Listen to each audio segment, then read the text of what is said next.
das tuas filhas nessa noite, Pai. Elas desde pequenas, Senhor, estão aqui buscando a tua face. Senhor, então honra, Senhor, as tuas pequeninas, Pai. Porque tu um dia disse, Senhor, deixai vir a mim as criancinhas, porque delas é o reino dos céus. Então, Senhor, guarda a vida delas, Senhor, a vidinha delas. Guarda a vida de todas as crianças dessa igreja, Senhor. Que a tua mão de poder esteja sobre elas e que elas sejam acompanhadas pelo teu Santo Espírito aonde quer que elas estejam, Senhor. Abençoa o seu crescimento, a sua saúde. Guarda, Senhor, elas debaixo da tua mão poderosa. É o que nós te pedimos e oramos em nome de Jesus. Amém. Amém?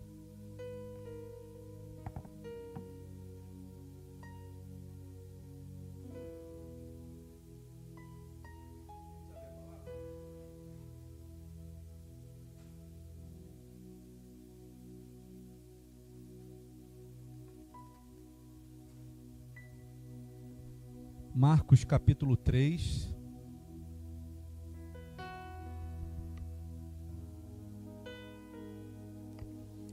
Marcos capítulo 3.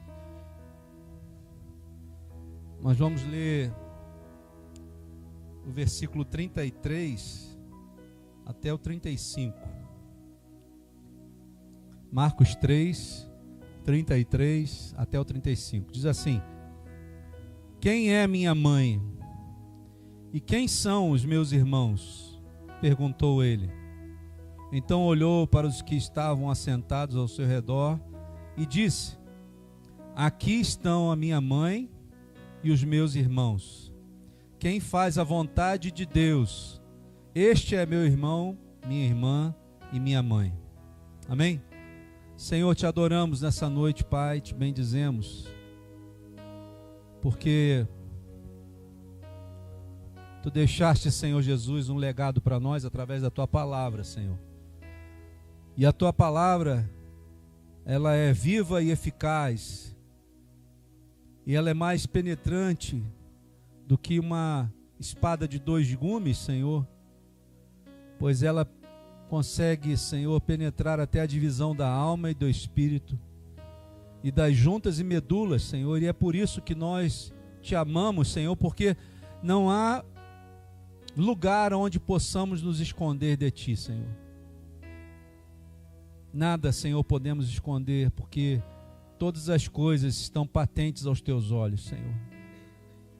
Nessa noite nós te adoramos por isso e te pedimos, Pai, que tu venha falar aos nossos corações, a cada um de nós, nos ensinando, Senhor, a tua palavra e nos ensinando a viver, Senhor, segundo a tua vontade.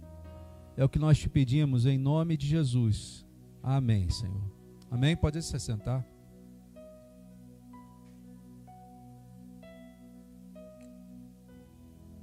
Irmãos, essa palavra, né? Nós estamos levando na Casa de Paz essa semana. Tivemos lá na casa do Jonathan da Yara, né? E hoje nós vamos trazer um pouquinho mais sobre essa palavra.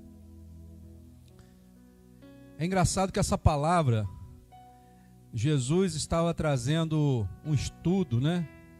Estava trazendo coisas do reino para aquelas pessoas que estavam ali ao redor dele.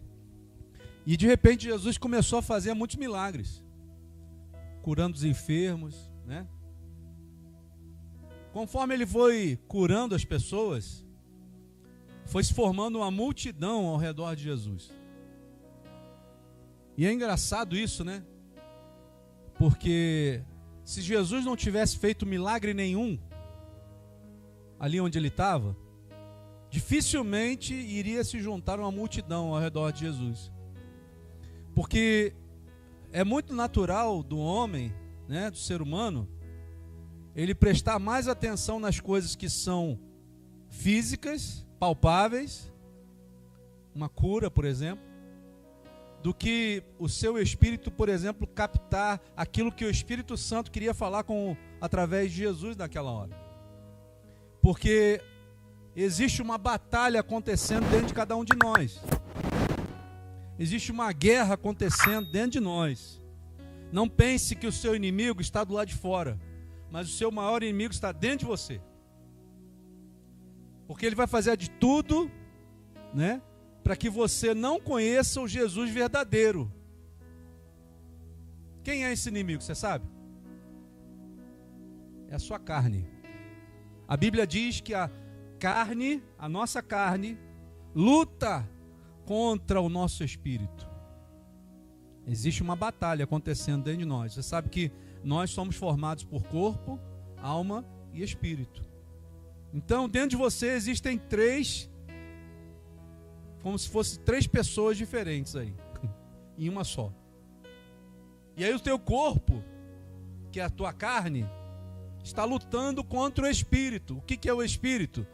O seu espírito é o único lugar onde o Senhor, o Espírito de Deus, se comunica. O Espírito de Deus não se comunica com a sua carne, o Espírito de Deus não se comunica com a sua alma, mas o Espírito de Deus se comunica com o seu espírito. E quando Deus se comunica com o seu espírito, pode haver efeitos na sua carne e pode haver efeitos na sua alma, mas nunca o contrário. Nunca o contrário. Mas a palavra de Deus diz que nós, por termos sido colocados à exposição do pecado através de Adão e Eva, a nossa carne agora se torna um alvo de Satanás. Lá no Éden, quando Satanás engana a mulher, e ambos, o homem e a mulher, comem do fruto proibido e são expulsos do Éden, junto com eles vem o inimigo das nossas almas. E a palavra de Deus diz que o mundo jaz no maligno. Então quem comanda, por enquanto, essa terra aqui, é o maligno.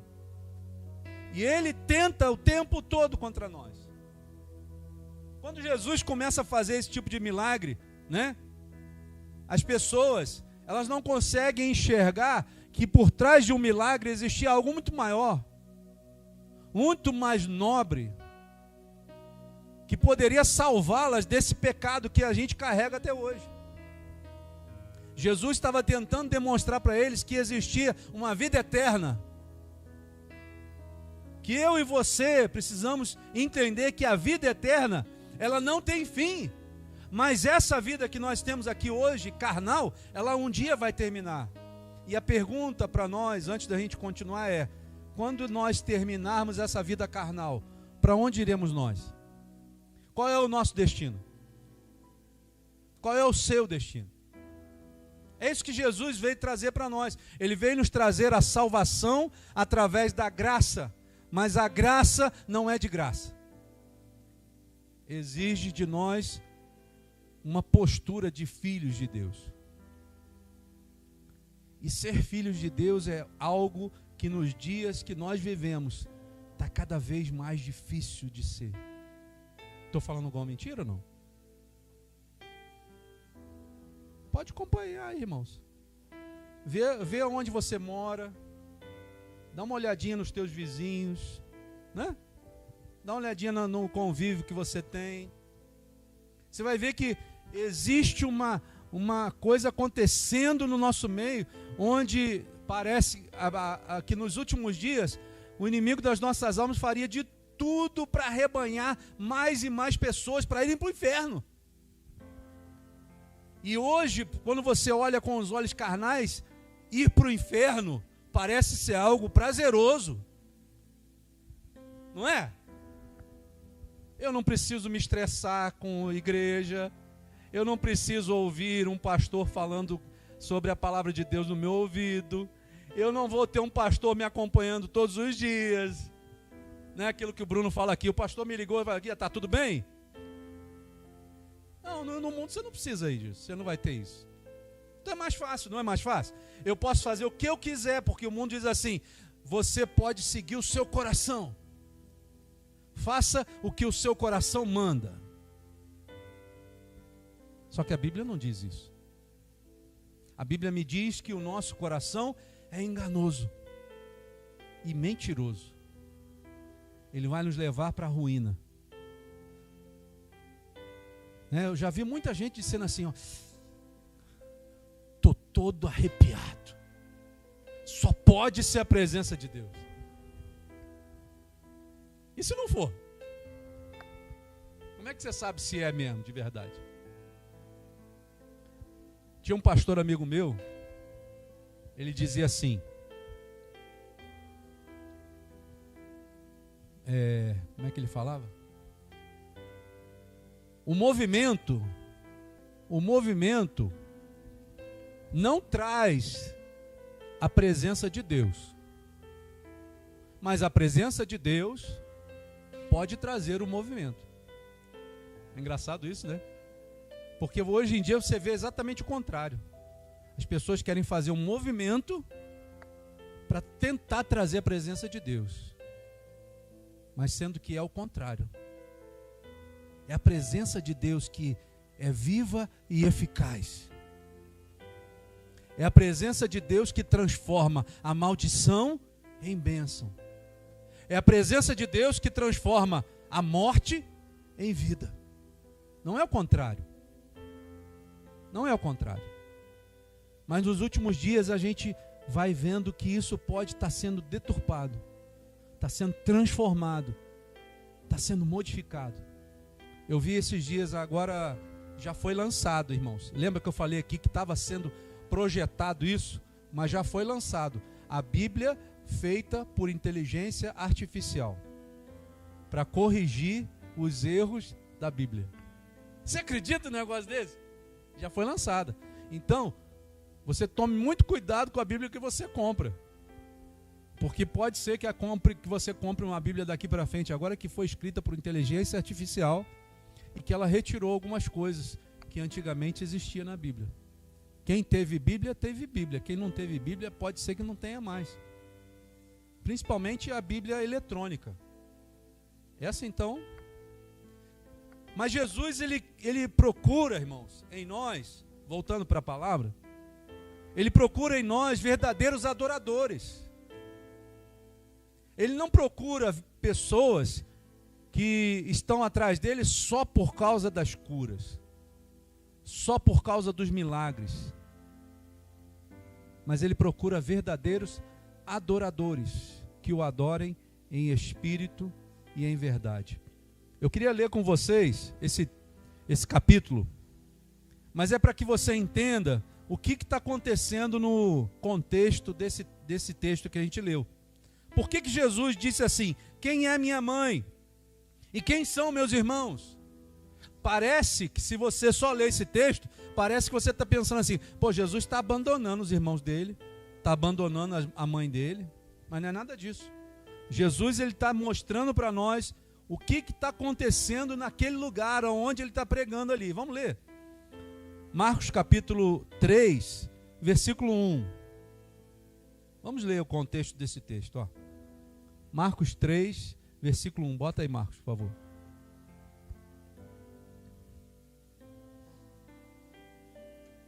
Ó, noutra ocasião, ele entrou na sinagoga. Então Jesus está entrando aonde, irmãos? O que é sinagoga? Igreja. Jesus estava entrando numa igreja. E estava ali um homem com uma das mãos atrofiada. Ou seja, a mão estava, morrendo. E alguns deles estavam procurando um motivo para acusar Jesus. Olha só, irmãos. Dentro da igreja estavam procurando um motivo para acusar Jesus. Dentro da igreja. E por isso o observavam atentamente para ver se ele iria curá-lo no sábado. Olha só, olha que coisa, que incoerência. Jesus estava querendo curar um cara que estava com um problema na mão, mas só que porque era sábado, os sacerdotes, os fariseus, os pastores, os membros da igreja, diziam assim, vamos ver se ele vai curar no sábado. Porque pela lei de Moisés era proibido fazer qualquer coisa no sábado. Qualquer judeu, quando chega sexta-feira, 6 horas da tarde, ele para tudo que ele está fazendo, ele só volta a fazer alguma coisa no sábado às 6 horas da tarde. Qualquer judeu. E Jesus não. Jesus fazia tudo no sábado. Curava, libertava. Então o pessoal estava meio com raiva de Jesus, porque Jesus estava chamando muita atenção para ele. E eles pararam assim, ó, Jesus entrou na igreja, e eles começaram a parar e olhar para Jesus. Vamos ver o que ele vai fazer. Será que ele vai curar hoje? Aí olha só, versículo 3. Jesus disse ao homem da mão atrofiada: levante-se e venha para o meio. Depois Jesus lhe perguntou: o que é permitido fazer no sábado? Bem ou mal? Salvar a vida ou matar?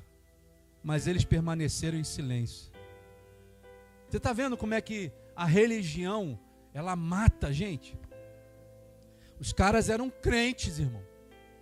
O cara estava precisando ser curado, mas só porque era sábado, eles não queriam que o cara fosse curado. Mas é assim que acontece nos nossos dias.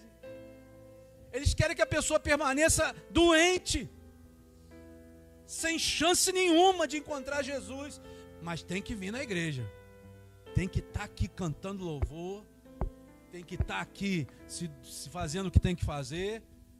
Mas o verdadeiro evangelho, poucos são aqueles que querem que seja pregado. Eles querem pregar um evangelho de prosperidade. Vem para cá que você vai ter muito dinheiro, vem para cá que você vai ter casa própria, vem para cá que você vai ter um carro do ano. Não é assim que a gente vê? É assim que a gente vê. Mas quando você prega o evangelho, eles ficam olhando assim: ih, rapaz, não era isso que a gente queria, porque senão a gente vai perder essas pessoas. Mas Jesus não estava nem aí. E faz uma pergunta para eles: mas será que não é lícito? O que eu devo fazer no sábado então? O bem ou o mal? O que eu devo fazer no sábado? Salvar a vida ou matar? Como quem diz assim, eu deixo ele ficar assim até morrer? Irmãos, a gente tem que parar para pensar, porque hoje em dia está sendo colocado tanta coisa na nossa frente, tantas coisas para nos distrair do verdadeiro evangelho. E o único evangelho, evangelho verdadeiro, chama-se Yeshua HaMashiach, Jesus o Messias, o exemplo de Jesus. Eu vou fazer aquilo que o meu Pai me manda fazer. Não interessa de quem está me olhando, não interessa o que eles vão falar de mim, não interessa o que está acontecendo ao meu redor.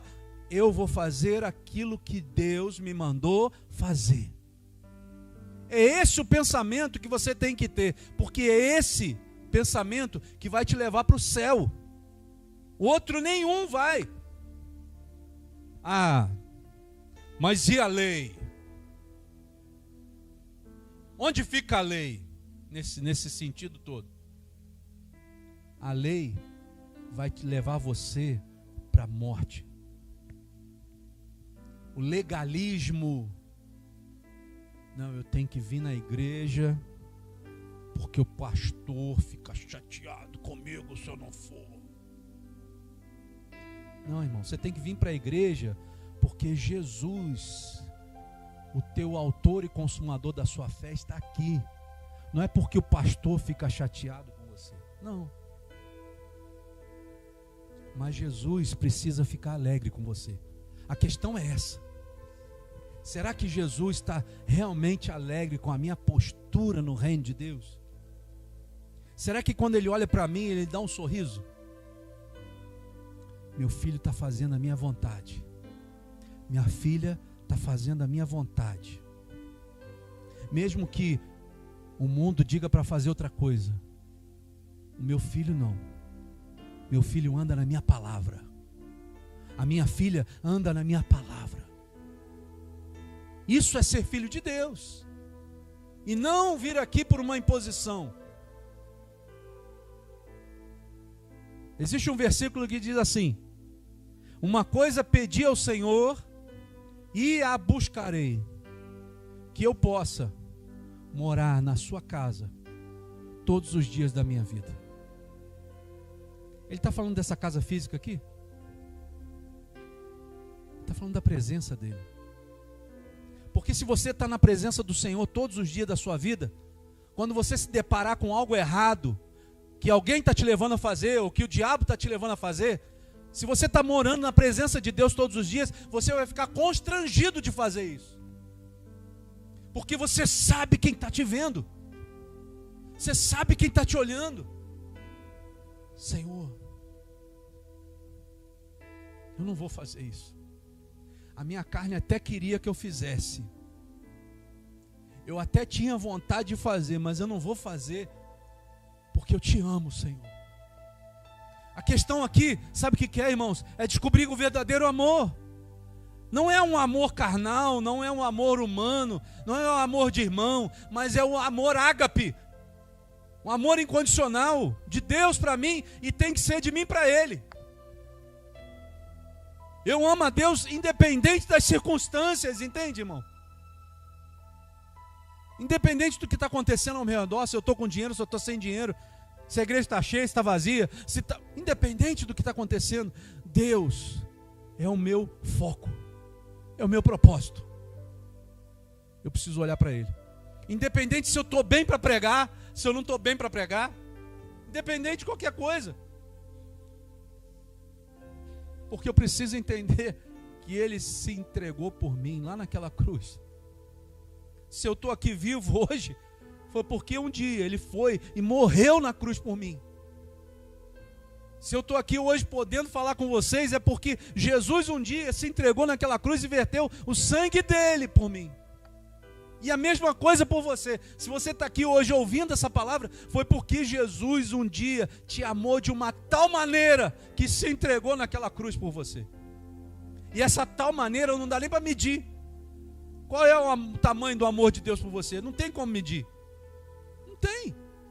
Às vezes a gente tenta comparar o amor de Deus como se fosse o amor de um pai para um filho. Mas não dá para comparar. É muito maior do que isso.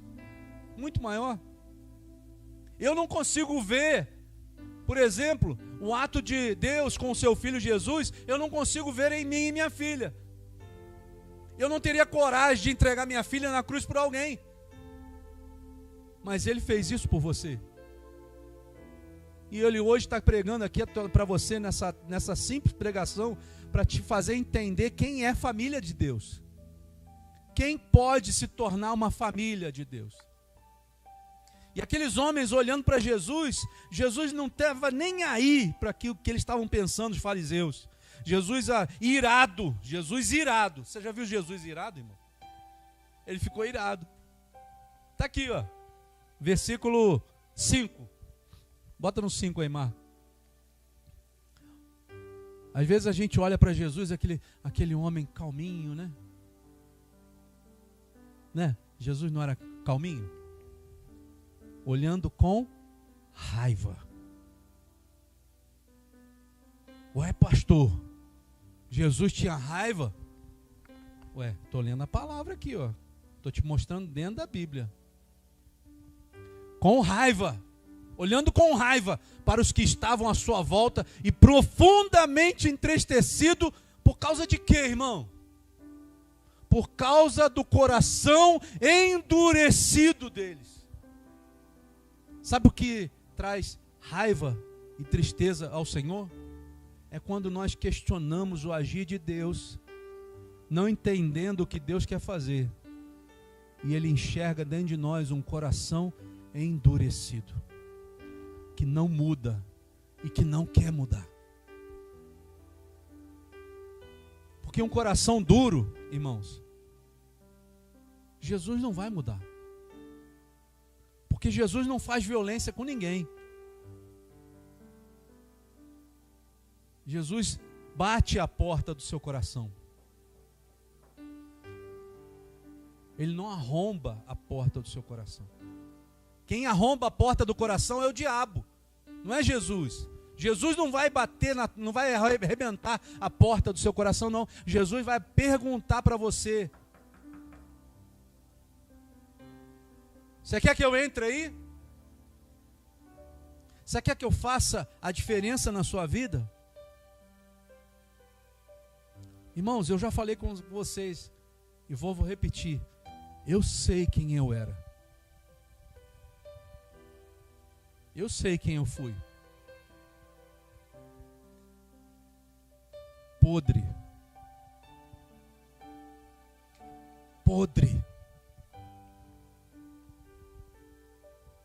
Mas um dia Jesus bateu na porta. Emanuel, é a sua última chance. Você quer que eu entre aí? E eu deixei ele entrar. Eu abri a porta. E aquele coração que havia endurecido, quando eu permiti que ele entrasse, ele tirou. Um coração de pedra. Um coração que não tinha mais jeito, sabe? E ele trocou o coração. Colocou um coração que podia ser maleável ao agir de Deus, sabe? O que Deus quer fazer conosco, se você ainda tem um coração endurecido, Ele quer trocar esse coração. Aqueles homens ali, fariseus, religiosos, não deixaram Jesus fazer isso. A questão toda é que a gente às vezes se veste tão entranhadamente da religião que a gente não permite que Jesus troque nosso coração. Porque a gente não quer sair da tradição. A gente não quer deixar a tradição. E aí Jesus não pode fazer nada. Porque ele é um ser mais educado que existe. Ele só vai fazer alguma coisa se você permitir. Aqueles homens ali começaram a tramar contra Jesus, mas Jesus não estava nem aí, se irou, e mesmo assim, ele estendeu a mão, disse ao homem, estenda a mão, e quando o homem estendeu a sua mão, ela foi restaurada. Jesus quer curar, Jesus quer libertar, Jesus quer salvar. E a palavra de Deus diz que a mão do Senhor, ela não está encolhida, que ela não possa abençoar. Ela está estendida. Mas a questão é, Jesus disse, estende a tua mão aqui. Ou seja, Ele quer ver em nós o desejo de ser abençoado. Eu preciso estar me colocando debaixo da mão de Deus. Eu preciso fazer a vontade de Deus. Eu preciso seguir aquilo que diz as Escrituras.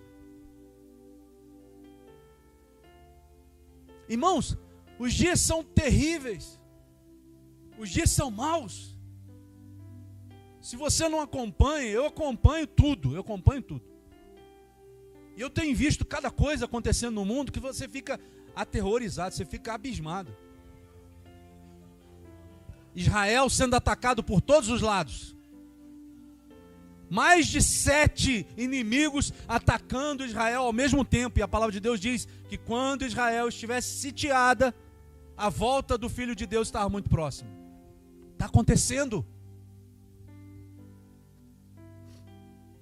As coisas estão acontecendo diante dos nossos olhos. Nós somos a última geração que vai ver Jesus voltar nos ares. Jesus está próximo de voltar nos ares para buscar a sua igreja.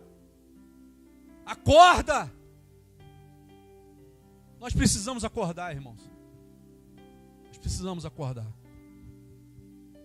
Deus precisa salvar a nossa vida, Senhor.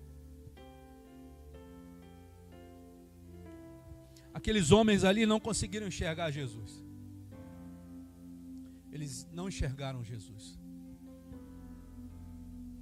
Então os fariseus, versículo 7, então os fariseus saíram e começaram a conspirar com os herodianos contra Jesus sobre como poderiam matá-lo.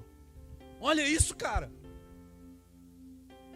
Os fariseus, os crentes, os religiosos começaram a conspirar um com o outro para saber qual era a melhor forma de matar Jesus. É isso que está acontecendo. Dentro das igrejas, o diabo entrou, o inimigo entrou, e agora ele está fazendo com que os próprios irmãos comecem a conspirar uns contra os outros. Irmão, sabe por que ele está fazendo isso? Ele mesmo já disse na sua palavra, porque a casa dividida, ela não subsiste. Qual é a estratégia do inimigo? Qual é a estratégia do diabo? Se infiltrar dentro das igrejas e trazer discórdia, para que haja separação, para que não haja força contra ele. Essa é a estratégia, a última estratégia. Trazer o engano. A última estratégia de Satanás é trazer o engano, para que as pessoas não consigam enxergar o que está acontecendo realmente. Eu acompanho um rapaz na internet, que ele fala sobre teologia, mas ele fala também sobre geopolítica. Ele acompanha tudo que está acontecendo no mundo e ele vai trazendo para a palavra. Ele disse assim: vocês acham que a estratégia de que está acontecendo agora, né? Está se formando uma estratégia onde está se fazendo um bloco de líderes mundiais, presta atenção, que vão se unir para acabar com o terror no mundo. Isso parece ser bom, não parece? As pessoas tentando fazer algo para exterminar o terror no mundo. Mas a Bíblia diz assim, ó: quando ouvires falar de paz, paz, paz, eis que virá repentina destruição. É o que mais se escuta. Você não está ouvindo assim? Nós desejamos paz em Israel. Nós desejamos paz entre Israel e o Hezbollah, entre Israel e a Palestina, entre Israel e não sei quem, e o Hamas. Parem a guerra. Não é assim? Toma cuidado com isso, porque isso é só uma cortina de fumaça, para que quem vem atrás, dizendo ser o grande líder mundial, trazendo paz, não é aquilo que parece. Cuidado com isso. Religioso. Vai ser um religioso. Escuta o que eu estou te falando. Um homem ligado às religiões. Um como esses aqui, que queriam matar Jesus. Jesus então se retirou, versículo 7, com os seus discípulos para o mar, e uma grande multidão vinha da Galiléia e o seguia. Quando ouviram a respeito de tudo o que ele estava fazendo, muitas pessoas procedentes da Judeia e de Jerusalém e de Idumeia e das regiões do outro lado do Jordão e dos arredores de Tiro e Sidom foram atrás dele. Por causa da multidão, ele disse aos discípulos que lhe preparassem um pequeno barco para evitar que o comprimissem. E aí Jesus vai falando sobre a escolha dos 12, né? E nós chegamos então no versículo 20, que diz assim: então Jesus entrou numa casa e novamente reuniu-se ali uma multidão, de modo que ele e os seus discípulos não conseguiam nem comer. Quando os seus familiares ouviram falar disso, saíram para apoderar-se dele, pois diziam: ele está fora de si. Jesus estava fazendo aquilo que Deus o mandou fazer, irmãos. Cuidar das pessoas, tratar das pessoas. E aí a sua família, a sua mãe, seus irmãos. Você sabia que Jesus teve irmãos? Sabia disso? Maria não ficou virgem pro resto da vida. Sabia disso? Maria teve outros filhos com José, irmãos de Jesus. O único que nasceu do Espírito Santo foi Jesus. Os outros nasceram de forma normal. Mas ele teve irmãos. E aí quando souberam que Jesus estava, meio que acuado no meio das pessoas e não conseguia sair, a família, preocupada com ele, foi lá tentar ajudar. Vamos salvar Jesus. Vamos tirar Jesus desse problema aí, porque coitadinho de Jesus. Religioso gosta de fazer isso. Eu vou dar uma ajuda para Jesus. Afinal de contas, se não sou eu, quem vai ser? Não é assim que os religiosos pensam? Eles chegaram lá com aquela boa intenção. Tem um provérbio que diz assim: de boa intenção o inferno está cheio, não é isso? Está cheio. Cheio de boa intenção. Queriam tirar Jesus daquele meio ali. Ele estava sendo apertado. Jesus curando para tudo quanto é lado, não conseguia nem parar para comer. Vamos lá tirar Jesus desse meio aí. Quando seus familiares ouviram falar disso, saíram para apoderar-se dele, pois diziam, ele está fora de si. E os mestres da lei que haviam descido de Jerusalém diziam, ele está com Belzebu. Olha que coisa, irmão. Pelo príncipe dos demônios é que ele expulsa demônios. Os caras estão tão cheios de religião que não conseguem enxergar um palmo na frente do nariz. Então Jesus os chamou, os religiosos, e lhes falou por parábolas. Como pode? Parábola, né? Para mim isso é muito claro. Como pode Satanás expulsar demônios? Eles falaram que Jesus estava possuído por Satanás. E por causa disso estava expulsando os demônios das pessoas. Como pode, Jesus falou, como pode Satanás expulsar os demônios? Ou como pode Satanás expulsar Satanás? Se um reino estiver dividido contra si mesmo, não poderá subsistir. Se uma casa estiver dividida contra si mesmo, também não poderá subsistir. E se Satanás se opuser a si mesmo e estiver dividido, não poderá subsistir. Chegou o seu fim. É isso que Jesus está tentando falar com eles, com os religiosos. Será que vocês não conseguem entender quem eu sou? Será que Satanás ia expulsar o próprio Satanás? Não, eu sou o Filho de Deus, Jesus disse. De fato, ninguém pode entrar na casa do homem forte e levar dali os seus bens sem que antes o amarre. Só então poderá roubar a casa dele. Sabe o que Jesus está falando com esse versículo aqui? Ele está nos dando uma lição, está dizendo assim, olha, será que você pode entender que o diabo só vai entrar dentro de você se você permitir? Será que você não consegue entender que o demônio que às vezes assola a sua vida, ele só está aí porque você deixou? É exatamente isso que Jesus está dizendo. O diabo não vai entrar na vida de ninguém se você estiver forte, se você estiver firmado, se você estiver firme em Cristo Jesus. Satanás não vai entrar.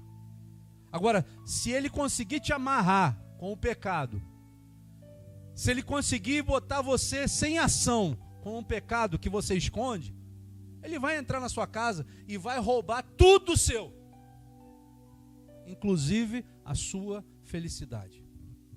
Isso é muito sério.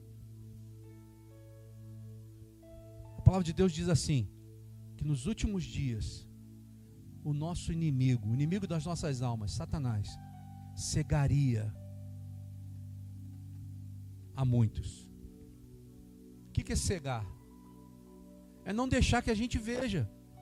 Eu não consigo enxergar o perigo, eu não consigo enxergar aonde o inimigo está me atacando, porque eu estou tão ligado a ele, amarrado nele, que ele tem todo o poder de fazer o que quiser comigo. Eu não consigo mais enxergar a palavra como ela realmente é.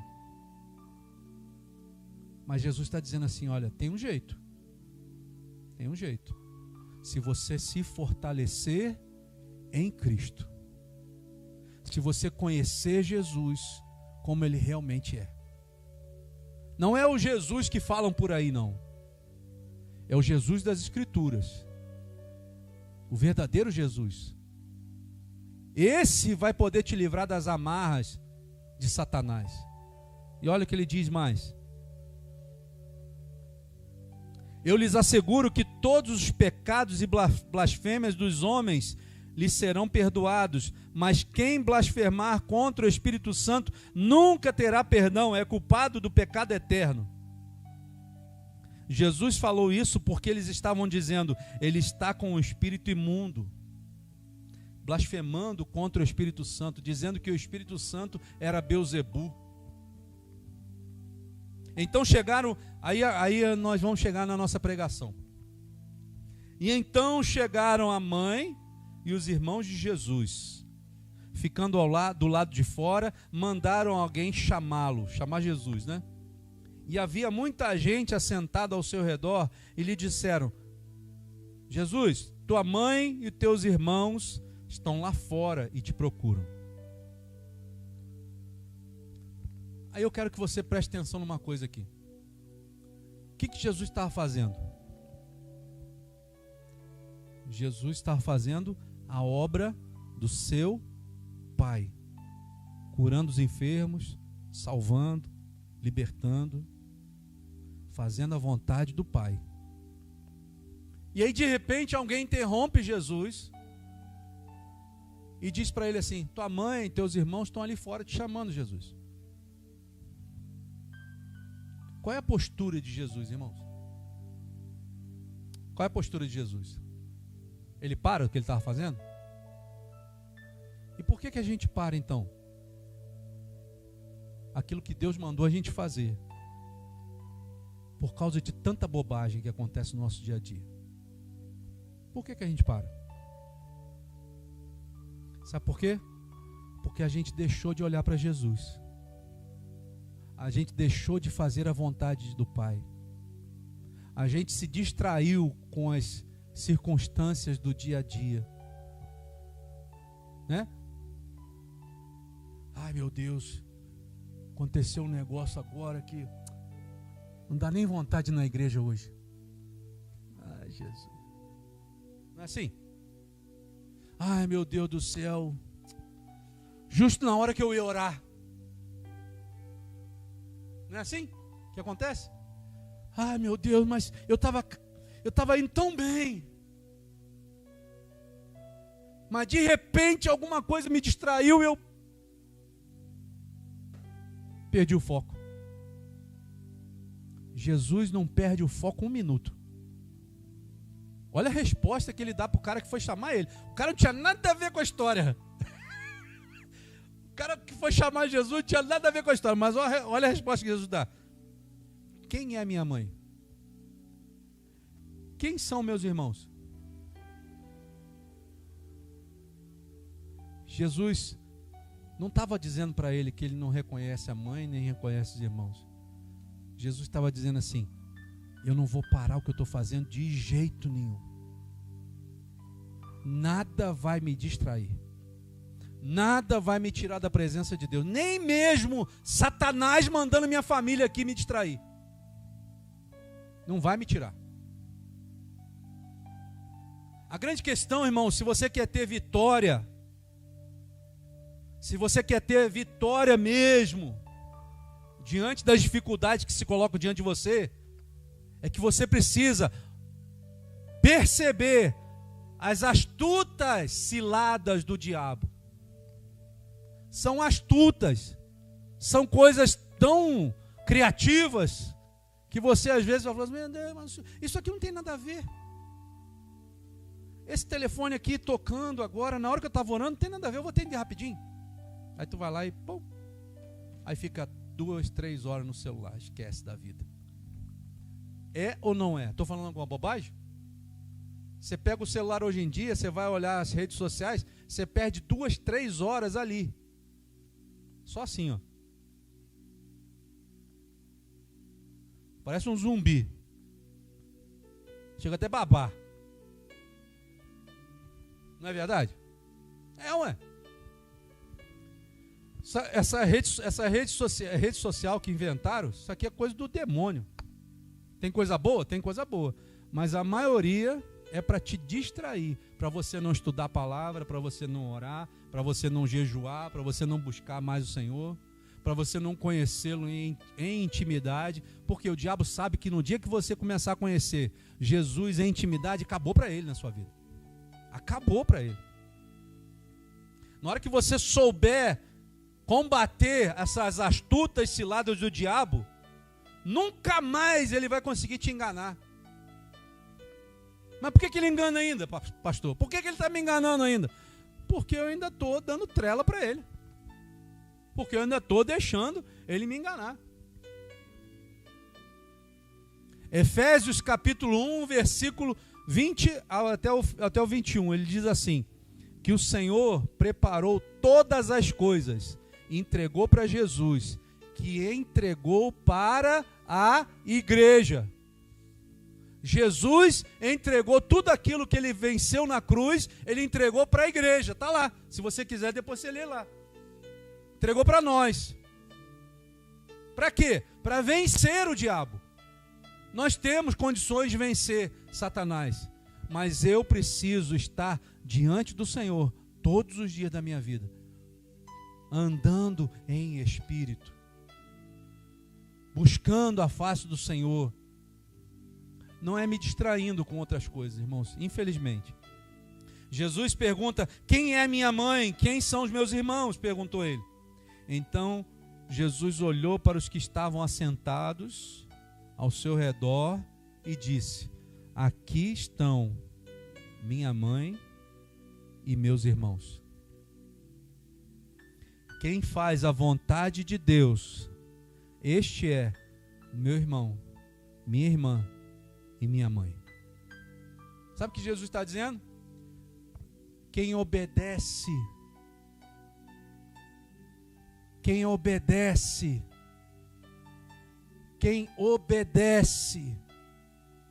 ao meu Pai faz parte da minha família, diz o Senhor.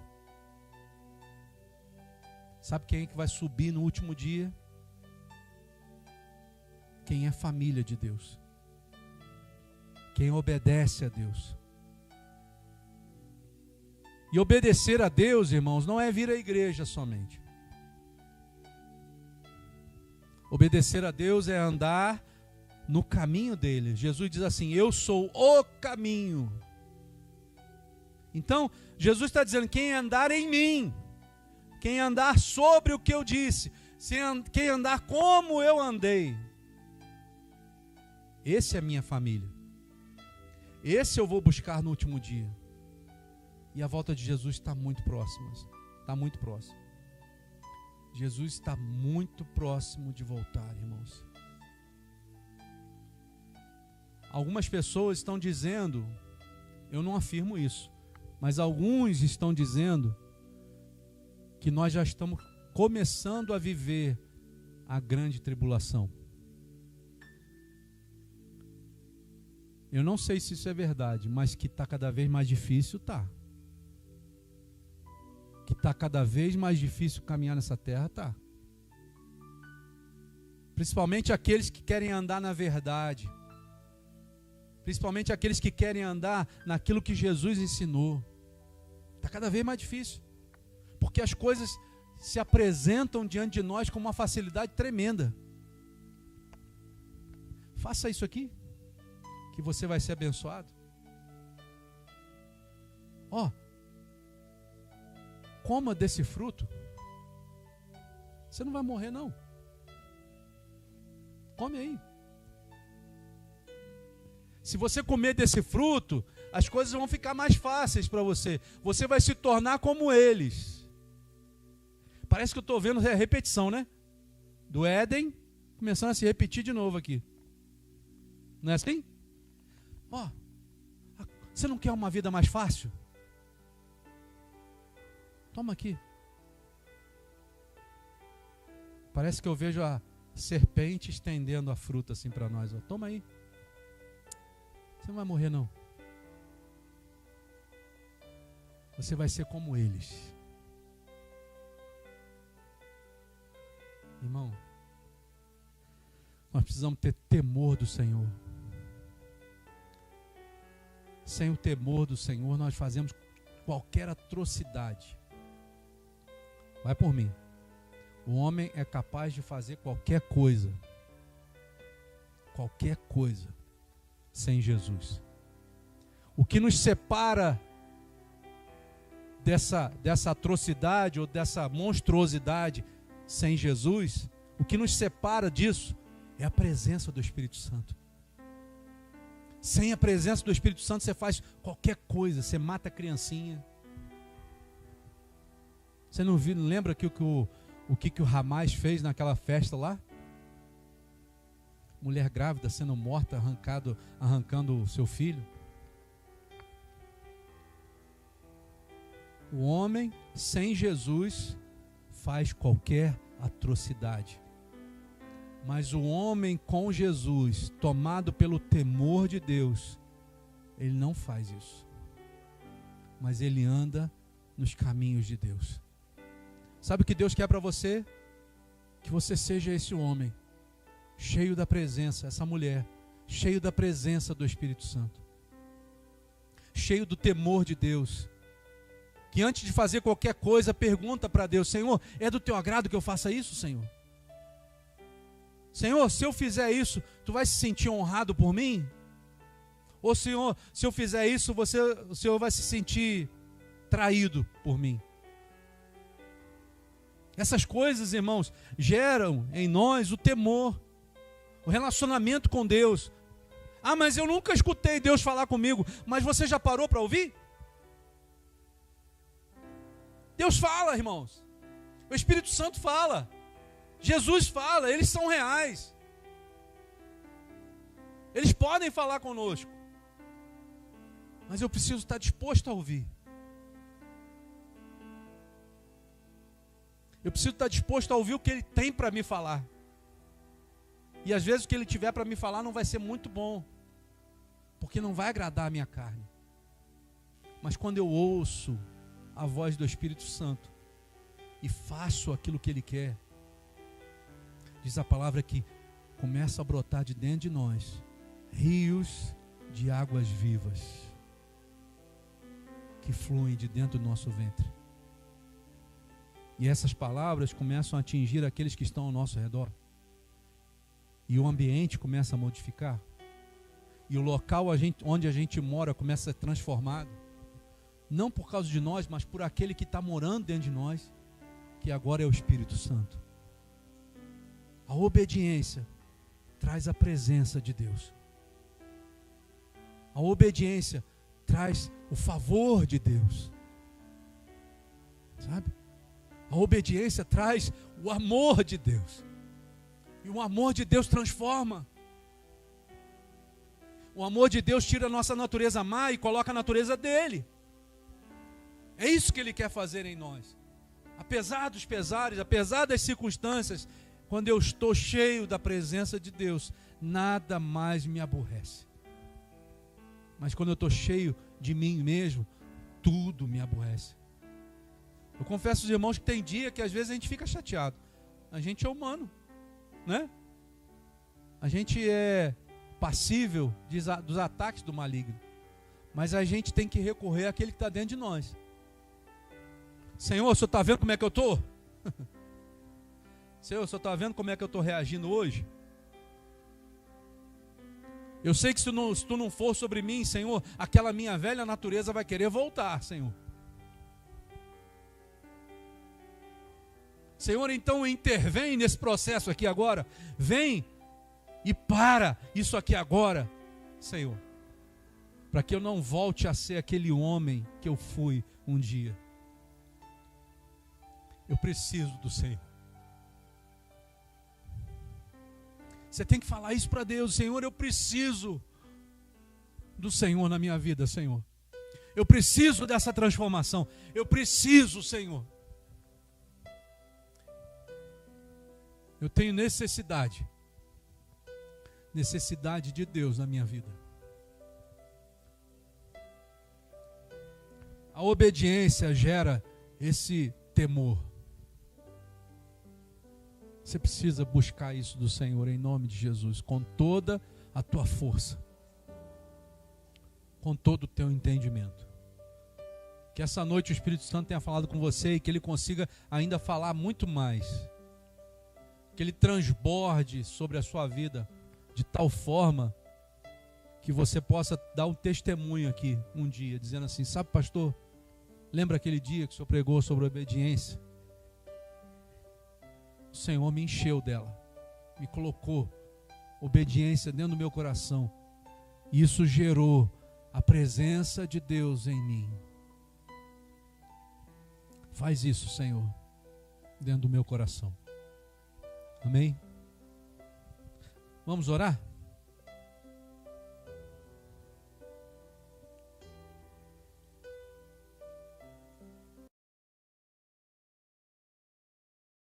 Não. Desligou já?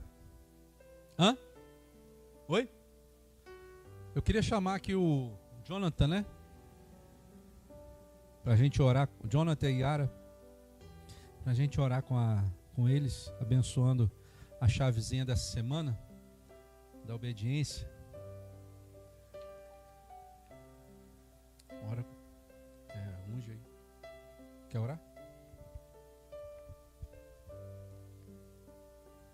Tá com a chavezinha aí?